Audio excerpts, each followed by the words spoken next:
I'm gonna get started here. Woo! Is this loud enough? Do I have to shout? You can hear me? We've had enough of all that. Yes. Yeah, of course. Well, let me start with a little bit of gratitude to you for being here. My beautiful, petite, but significant audience. Very significant today. And thanking also to tons of the viewers online that have decided to spend their Sunday afternoon or Sunday whole day cheering and getting inspired and passing on everything we share here today.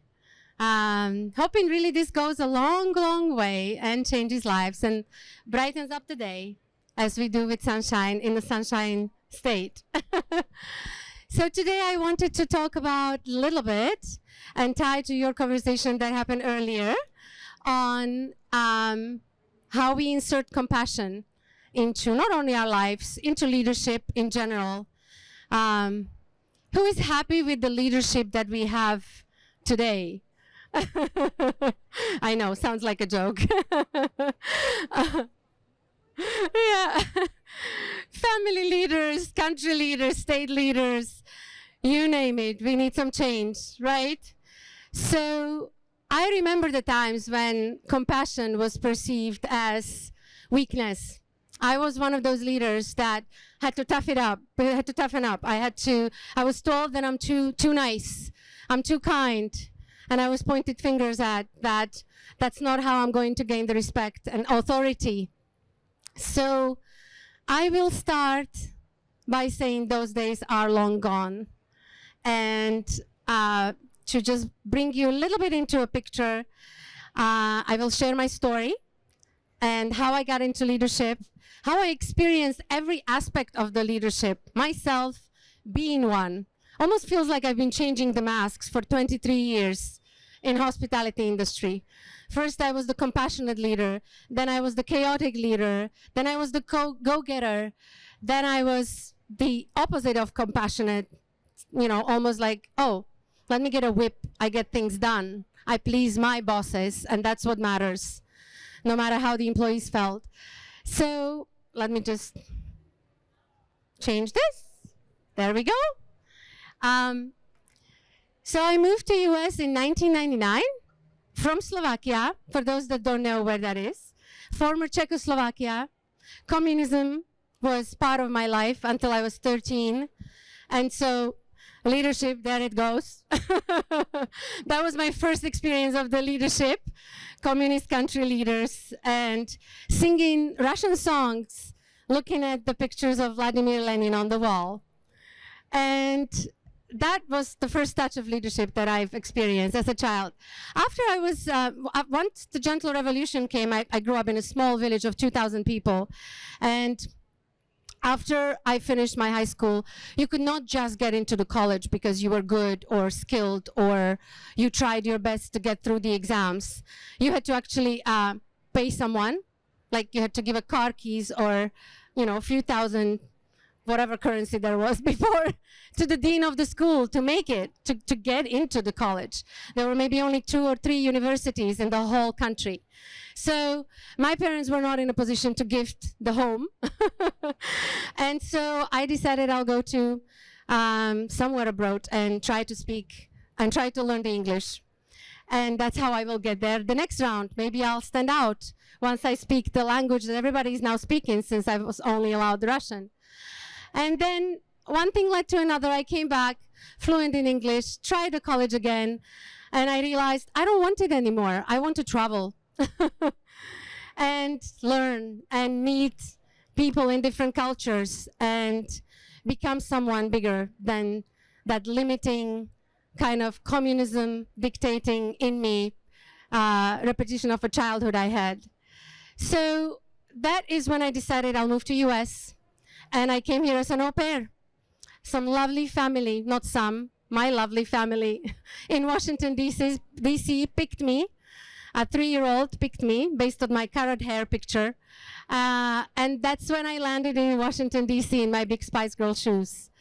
Soon enough after, I needed new visa. I needed to start going back to school, get the extension of legal status. One thing goes with another. I had to pay for that school. The au pair money were not enough. So I faked my way into an actual job, into bartending job. And I was on a date. And I told my date, I said, this is such a beautiful restaurant. I want to work here. And the owner came to say hello to the table, and he just vocally said, hey, this lovely lady wants to work here. And that was actually my official entry into the industry, hospitality industry, that sort of led me through. They asked me this kind of question that I used the white lie on. Have you ever bartended before? And I said, yes, of course. And he said, well, you start next Thursday. So I had 5 days to get Bartending for Dummies book and learn all the drinks that bartenders normally would make, and just show up, don't chicken out, show up. This is yours. I did show up. The lady bartender I worked with told me at the end of the shift, you know what? You never bartended in your life before, but you made us double of tips. So I'm not gonna tell anyone, and I'm gonna keep you. You have the charm that this service industry needs. And that's how I got into hospitality. And then, rest is the history. I climbed the ladder. I always wanted to make my parents proud, and myself, of course. I'm not gonna leave my country, my family, my friends, and then just kind of sit in the backseat of the car and watch or wait till something lands on the silver platter. Never does that way. So I started picking up additional responsibilities. I used my charm and approach to people, my sweetness, my inspiring and motivating energy to have people do what I wanted them to do. That's how I got into management. A few 5-star hotels after, always wanted to climb that ladder, always thought, my goodness, what's my next step? And someone always reached out. Someone always said, oh, we've heard about you, or, you know, your employees recommended you. You know, we have a great job for you. So every 2 years something came, and I just felt that when the doors open, it's my responsibility to walk in, to walk through, to see what's behind that door. So I always did. And there was a bigger job, a new title, a new better salary, and all that world of leadership. I learned from leaders that were those that delegated something to me and wanted to get it done. They actually delegated something to me, but it was supposed to be done already before. It was too late to do. There were leaders that I've never seen. I just saw them, you know, a couple times a year for my annual review. There were leaders that were dismissive and never really took time to recognize or say thank you. There were great leaders as well, and they did have passionate and positive sit-downs with me where I needed to improve and gave me beautiful feedback, which I knew how it felt, so I started replicating and doing it to other people. And that's how I learned a little bit of not only management, but leadership and the difference between management and leadership. So here goes the little story of climbing the ladder, moving eventually to New York City, always wanting more from Washington, D.C., and wanting to be in director operations roles, in vice president roles, until I got to that vice president role after I moved to London 5 years ago. This is actually very recent. Followed my partner in crime, chef partner, and sort of been not resistant, curious, but also thinking, goodness, I mean, I've been in US for 19 years. Am I gonna just pack up everything and wrap it up? All my life, who I became is here. How do I just pick up and leave and go back? It was supposed to be that way because I had worked for a very toxic company, indeed climbed the ladder to a vice president role, but learned what inspired me to move to the next step of my life. And that was the coaching. That made me decide, thanks to the negativity at that corporate office full of VPs, not collaborating, not talking to each other, being dismissive, that inspired me to want to help those people. Because I had a feeling that they might not want to intentionally be these types of leaders. They might just not know any better. They might not have anyone who tells them directly, you know, hey, you could handle this different way. Or, hey, you just smooshed someone's true potential by not saying something or dismissing something or just being ignorant or not giving proper feedback or not asking them the questions or caring how they are. So that inspired me to quit my job. I did cry. Beautiful title, beautiful salary. My mom thought I was crazy. You always wanted to be in a VP role. Now you're quitting it? Why? And I said, because I need to help these other VPs. They needed help. So I went back to school. I took the coaching academy, decided I need the diploma, and picked a niche, the hospitality industry, because we don't have coaches like that. We don't have people that support. There is this one poor HR person that everything gets dumped on. There is no one-on-one sit-downs about, hey, what are you struggling with? How can I help you? If you were the best version of yourself today, what would you be doing? Or if you had no obstacles, if there was no barriers inside of you, how could you improve at work? How can we be more efficient, more productive? What is your timeline looking like? How can we set the boundaries here? None of these questions exist in current leadership. And so I felt that as external little person that has the superpowers to learn the technique and share the energy, this is the gift I'm going to be given to companies that choose me as coach. And it's been working wonders. It is my mission to remove that negativity and the toxicity from the companies. There is no more time for that. So while talking to and coaching leaders, that's what we do. We promote trust and positivity, collaboration that needs to replace the ego. It's not about who wins. It's not. It's about, do we trust each other? Are we humane to each other? Do we empower each other? What is that daily mission? Why do we do what we do? And one of the tricks I wanted to lead back and connect with your earlier speech is the personality profiling. How do we wake up the actual core attributes in persons? And whenever I have a new client, that's what we start with. We do behavioral personality profiling. So we find out and go back to, what are your superpowers? What makes you thrive? What is it that's really in you? Not what's the mask that you have to wear when you go to work.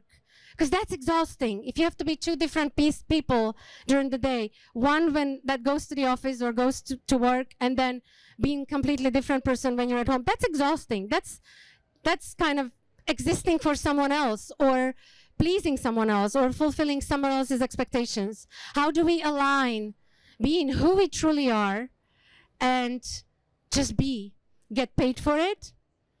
This is the Ikigai. I don't know if any one of you know of Ikigai. That changed my life a bit. When I quit that VP job and I didn't know if I could be a coach, I was thinking, after reading the Ikigai book, Japanese Secret to Happiness, what can I do that I love, that planet needs, contributes to society? What am I good at, and how can I get paid for it? And so, listening a little bit of the signs, when some of the friends or acquaintances I met used to tell me, oh my goodness, just spending 15 minutes with you, I already feel better. I already know what to do. Life is already completely different. The day already turned different way. So that was the sign. That was the sign for me. That was the sign that this is my gift. This is my superpower, and I'm ready to share it.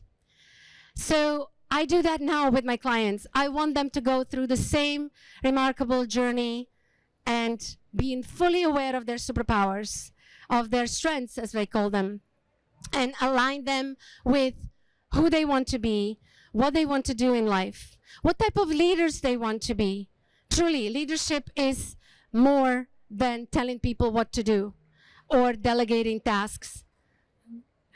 Leadership is about how we present ourselves for the others. How do we show up every day? How do we make people grow? How do we wake up their true potential? How do we make them feel that every day was worth it at the job they chose? And they say this is how cultures are built, right? They say that culture is how people feel on Sunday evening about Monday morning. So when I talk to some of my clients and they say, oh my goodness, tomorrow this is coming up, I already have a stomach ache, I haven't slept for nights. That makes us wonder, what's that culture looking like? Who is there to support you? Who waits for you there to tell you in the morning, you're gonna do fine, whatever that might be that you're dealing with, presentation, a trade show, difficult VIP guests, whatever that might be. Part of culture is how do people within that environment support each other? How can we become each other's fans? And that is the power of togetherness that is going to change the world and pretty much be the light at the end of the tunnel every day, because that's what we need. And it starts on top and it trickles down. Sometimes it does have to come from bottom up. Lots of my CEO clients that actually book the sessions for all their leaders, they are the ones who need help, yet they give me their leaders to coach and not really wanting sessions themselves. And there we go through the whole process of finding out, well, the problem is really right there on top. So I end up easing their way into acceptance or into having these difficult conversations, embracing conflicts, not allowing themselves being mistreated, not allowing themselves and saying, no, I don't want to be dismissed. I'm too good for that. I am going to talk to my boss because I deserve an answer for the email I sent 2 days ago. I deserve to know if I do a good job. I deserve to hear thank you. I deserve recognition. So that is most of the time how we come from bottom up to, let me just talk to the CEO. Let me just talk to your boss, whoever that is, that next person, because I have a feeling that that's where we need to also help. That's where we need to have some conversations as well. And then through different perspectives, the positivism, the positivity, the optimism, we get to a mutual understanding and actually opening up horizons through completely different approach, through compassion. How would you like to be treated? How else, what different approach can you use to delegate the tasks, to set the deadlines, to set the boundaries, okay? Or to help your people shine. That's what leadership is. Many people don't understand and sort of miss out on what is leadership. Leadership is truly how you show up for the others, how you serve the others, and how you make them feel that they are one in a million every single day they show up. We owe it to them. So how does the bright future look like? Togetherness, humanity, compassion, and all that goes hand in hand with that. And transparency, trust. I think in my 2 sentences here, I summarized so many words that each of them could be taken apart and elaborated on. Ego definitely has to say bye-bye to leadership today. That is not a leadership that we need, that society needs, and that's not a leadership that will help us live a joyful and fulfilled life. If anyone's interested, I'll be doing the book signing in just an hour. In my book Blossom, I actually use some of the chapters. Each chapter includes a question at the end of the chapter. That is a very much coaching question. I'll give you an example of this one. In the past month, What were your 3 most memorable and positive moments? And then there is an empty page that follows for you to write some notes, to reflect, and to have that little pause moment. Because during the pause and during that moment of meeting yourself and connecting with yourself, a lot more can be found. We don't pause enough. So pause with every chapter. I'll be happy to sign it next to the library just in an hour at 4 p.m. And if you're ever interested to get through my field and positivity and see what that bright future could look like, or need a reinvention, or need to leave that toxic boss, I'm right here. Thank you.